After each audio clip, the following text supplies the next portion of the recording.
Ang Pilipinas, isang bansa na hinaharap ang kinabukasan sa pamamagitan ng tiwala. Ang mga turnstile sa tren dito sa Pilipinas ay parang pintuan lang para sa aso. Talaga namang parang rehas na dinaraanan lang ng aso. Biglang nag-ingay ang studio ng live stream dahil sa pahayag na ito.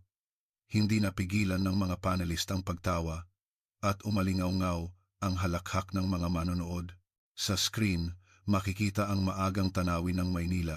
Sunod-sunod na naglalakad ang mga tao sa turnstile na walang patid na bumubukas at sumasara.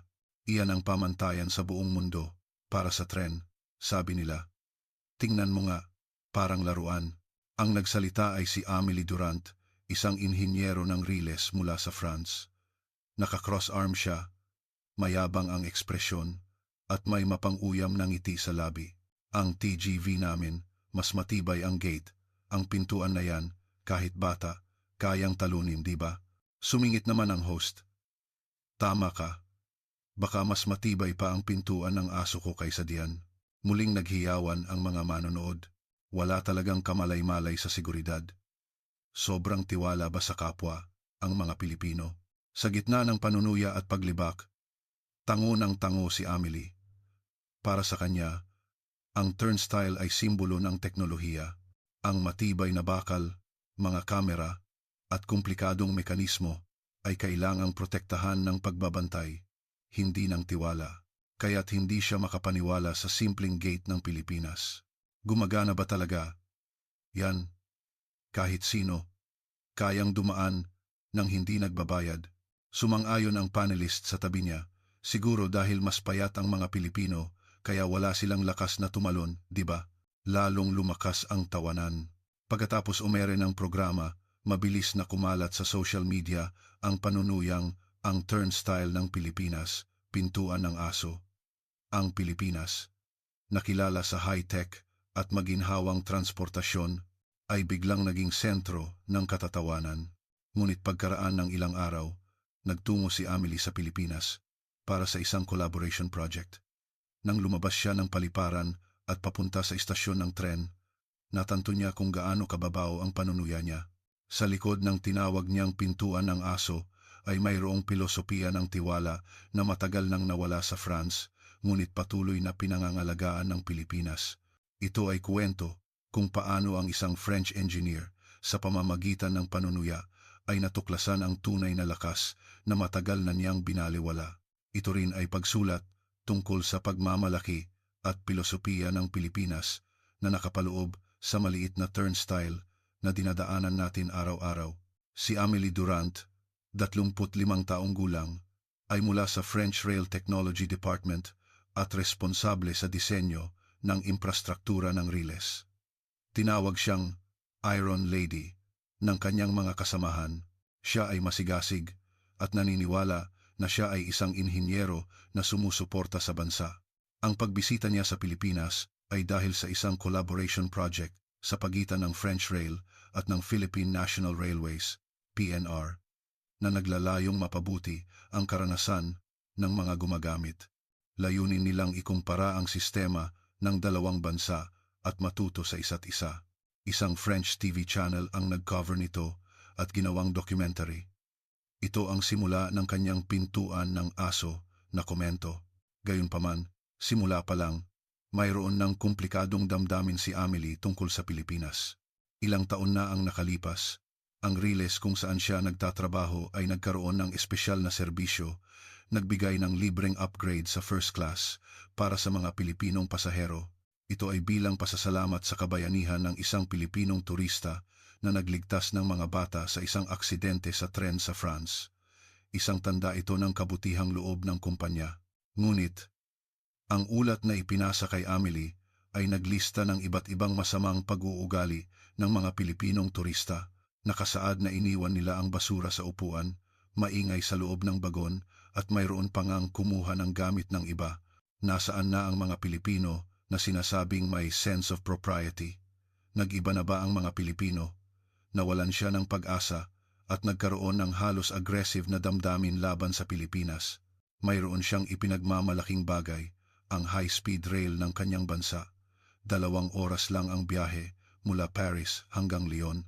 Ang disenyo ng sasakyan, ang maayos na biyahe, at ang loob na punong-puno ng French sensibility.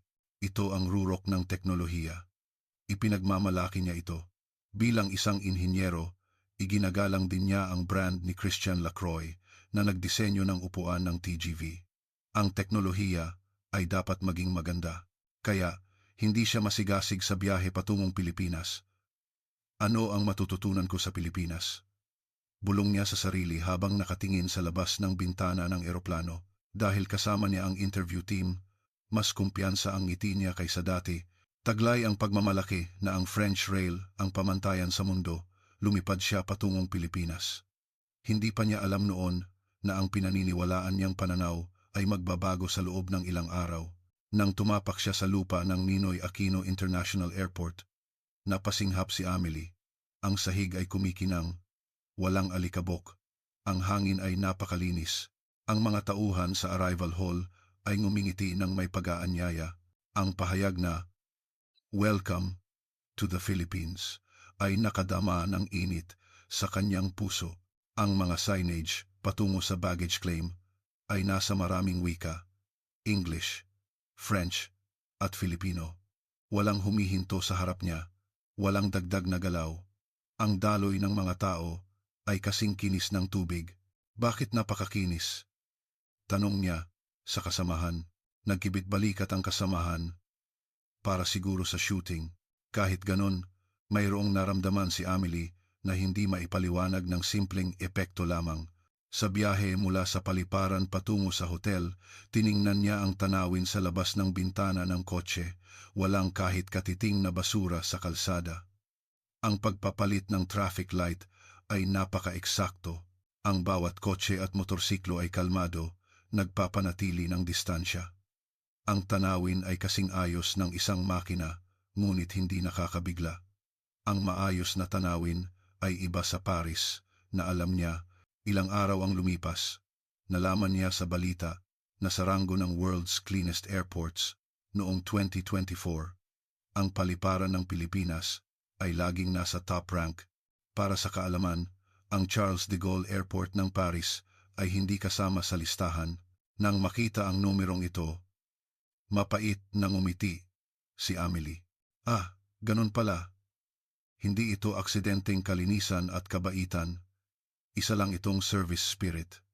Ito ay iba sa teknolohiya ng tren ng Pilipinas, kumbinsido niya ang sarili. Pagkatapos ay sumakay siya sa tren patungo sa sentro ng lungsod. Dahan-dahang umandar ang tren. Ang napakaliit na vibration ay muling nagbigay sa kanya ng kakaibang pakiramdam. Ano ang pinagkaiba sa France? Hindi pa niya alam kung ano iyon.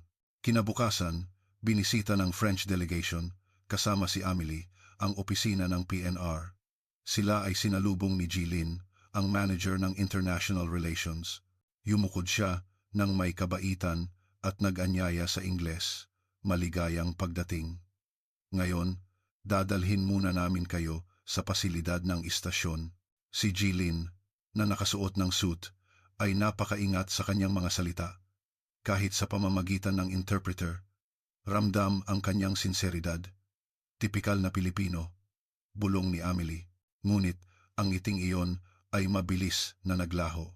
Nang bumaba sila sa escalator patungo sa loob ng istasyon, nakita nila ang kulay pilak na mga aparato, ang mga turnstile. Ang mga ito ay nakahanay ng maayos. Sa tuwing mag-swipe ang isang pasahero ng card o mobile phone, mabilis na tutunog ang electronic sound. Ang gate ay agad nabubukas at agad ding sasarado. Ang serye ng mga kilos ay tahimik at napakakinis na nakakagulat. Itinuro ni Jilin. Ito ang electronic ticketing system ng aming kumpanya. Ito na yon. Sumimangot si Amelie. Nagtawanan. Nang mahina ang kanyang mga kasamahan.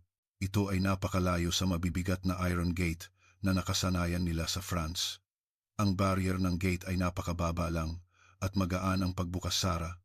Ang simple naman, kahit bata, kayang tumalon. Kung sa France yan, masisira yan sa loob ng 3 araw. Umalingaw-ngaw ang mga mapanuksong salita. na i-record ng interview team ang eksenang ito. Tumango ng may kasiyahan ang direktor ng TV. Magandang shot yan. Ang recording na ito ay umere kalaunan sa France at pinuno ang studio ng tawanan. Siguradong maraming fair evader dyan, sabi ni Amelie. Mabagal din ang sensor. Kahit sino, kayang sumingit. Ngumiti lang ng may kabaitan si Jilin. Pakiusap. Dumaan kayo. At tingnan natin. Sumunod sila at dumaan sa harap ng kamera, isa-isa. Doon, napipi si Amelie. Walang ni isa ang lumabag. Daang-daang pasahero ang sunod-sunod na dumaan. Walang pagtutulakan, walang kaguluhan. Ang beep ng pag-swipe ay tumutunog ng may ritmo. At ang paggalaw ng mga tao ay tila sumusunod sa iisang tempo. Nagpatuloy si Jilin sa kanyang paliwanag sa kalmadong boses. Ang turnstile na ito ay kayang daanan ng 70 tao kada minuto. Ang disenyo nito ay hindi para sa pagpigil, kundi para mapanatili ang maayos na daloy ng mga gumagamit. Hindi para sa pagpigil. Bulong ni Amelie sa kanyang sarili. Ang turnstile ng France ay ginawa sa ilalim ng pagpapalagay ng pagdududa. Ang turnstile ng Pilipinas ay dinisenyo batay sa tiwala. Sa harap lamang ng isang gate, kitang-kita ang pagkakaiba ng dalawang kultura. Habang nakatingin sa likuran ng mga taong dumadaan, naalaala ni Amelie ang eksena sa istasyon ng kanyang bansa, ang mga taong nagtutulakan, ang mga taong brutal na nagbubukas ng gate, at ang mga security guard na sumisigaw. Inakala niyang normal lang iyon, ngunit ang normal na iyon ay tahimik na tinutukoy. Sa istasyon kung saan nawala na ang tawanan, ang tanging natira ay ang mabilis na electronic sound. Ang bumungad sa kanila pagkatapos dumaan sa turnstile ay hindi ang istasyon ng tren na pamilyar kay Amelie. Napipi siya. Ang lugar ay kasing tahimik ng ibabaw ng tubig, bagamat rush hour iyon. At dapat ay daan-daang pasahero ang nakapila sa platform. Walang pagtutulakan, walang sigawan.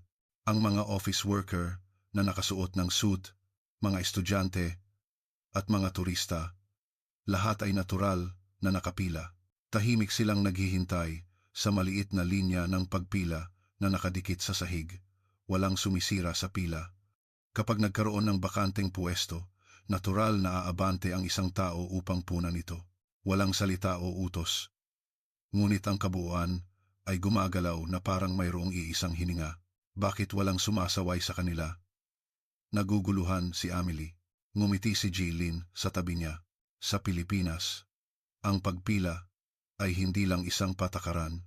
Ang konsepto ng good manners, pagbibigayan, at paggalang sa isa't isa ay mas pamilyar sa amin. Ang konseptong ito ay nakabaon na ng malalim at ito ang bumubuo ng kaayusan. Ang mga salitang ito ay nagpatigas kay Amelie. Ang kaayusan ay nilikha sa pamamagitan ng utos. Iyan ang matagal na niyang pinaniniwalaan.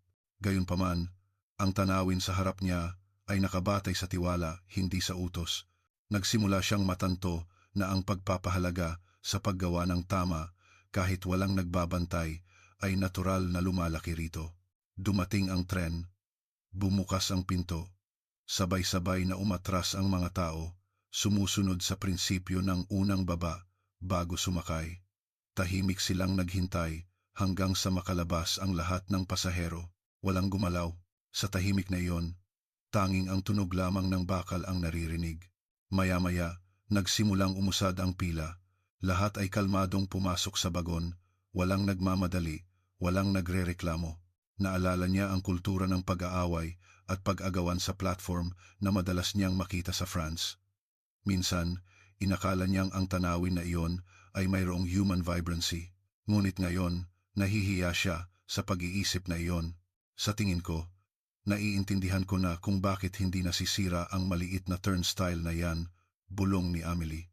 Ang nagpapatakbo sa tren ng Pilipinas ay hindi patakaran, kundi tiwala, hindi pagbabantay, kundi disiplina sa sarili. Hindi makina, kundi ang puso ng tao. Maya-maya, ang tren ay umandar ng kasing kinis ng agos ng tubig. Pinigil ni Amelie ang kanyang hininga at tiningnan ang kanyang relo. Ang hour hand at minute hand ay eksaktong tumugma sa oras ng pag-alis. Ang antas ng delay ay 0 sa kasalukuyan, kalmadong sabi ni Jilin. Walang pagyayabang sa pahayag na iyon. Isang mainit na kumpirmasyon lamang ng pang-araw-araw na pagsisikap. Bumuntong hininga si Amelie at ngumiti. Hindi iyon ngiti ng panunuya o pagmamaliit, kundi isang natural na ngiti ng maantig ang puso. Nagulat ako. Ito ang unang pagkakataon na nakaranas ako ng ganito katahimik na pag-alis. Parang ang oras mismo ang lumapit sa tao nang may kahinahunan. Ngumiti si Jilin. Oo, ang tren ng Pilipinas ay timed sa hininga ng tao, hindi sinusukat ng makina. Ang umaagos ay ang makina, ngunit ang nakakaramdam nito ay ang tao. Ang pahayag na iyon ay matindi ang tatak sa kanyang puso, timed sa hininga ng tao. Ang ibig sabihin ng salitang eksakto ay tahimik na nagbago sa kanyang isip. Sumunod, lumipat si Amelie mula sa platform ng ordinaryong tren patungo sa platform ng high-speed rail. Kahit iisang sistema lang ng istasyon, iba ang densidad ng hangin, isang pakiramdam na hindi pa niya nararanasan. Nang tumapak siya sa platform ng high-speed rail, pinigil ni Amelie ang kanyang hininga.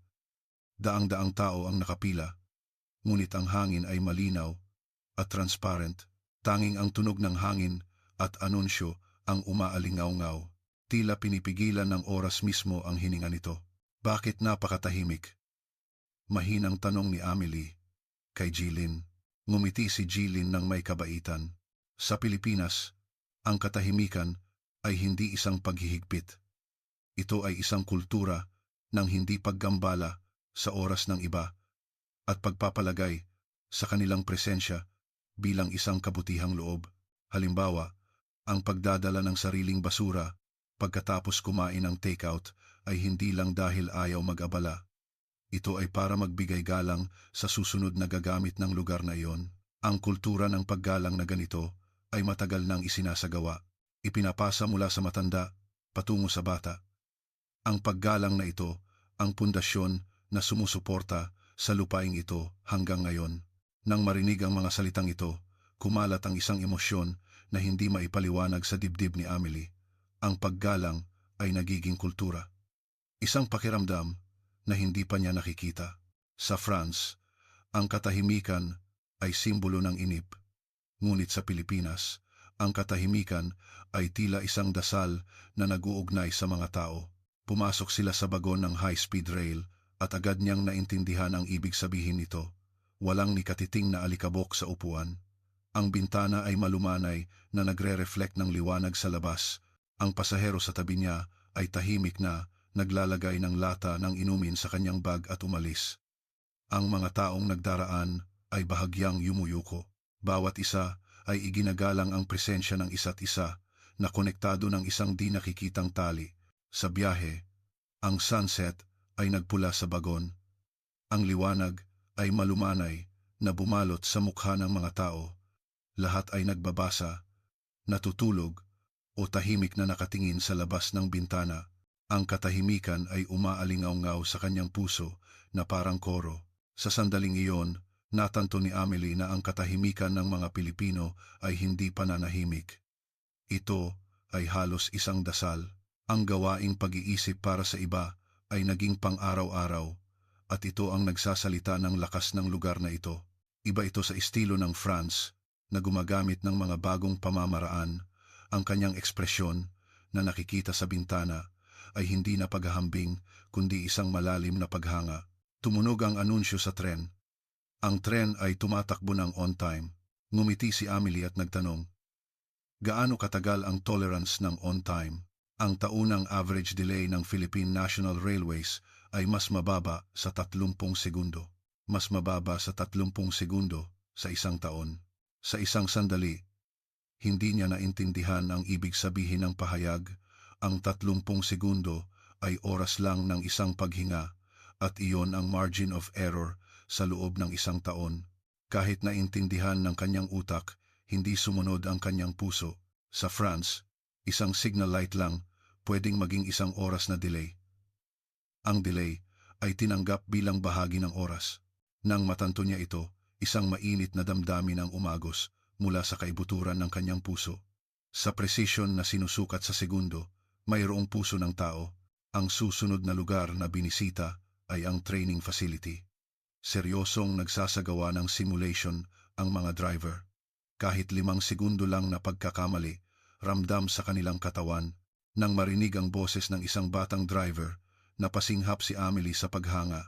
Kung sa France yan, mag-i-strike na sila. Kung may delay na segundo lang, nanginginig ang kanyang tawa na parang pinipigilan ang luha. Sa precision na sinusukat sa segundo, mayroong puso ng tao. Sa huling araw, binisita ni Amelie at ng kanyang grupo ang control center ng PNR. Mayroong isang malaking screen, kasing taas ng dingding, hindi mabilang na mga tuldok ng liwanag ang nagpapakita ng paggalaw ng tren. Gumagalaw ito na parang tibok ng puso. Ang mga tauhan ay kalmadong nagpapalitan ng mga utos sa pamamagitan ng headset.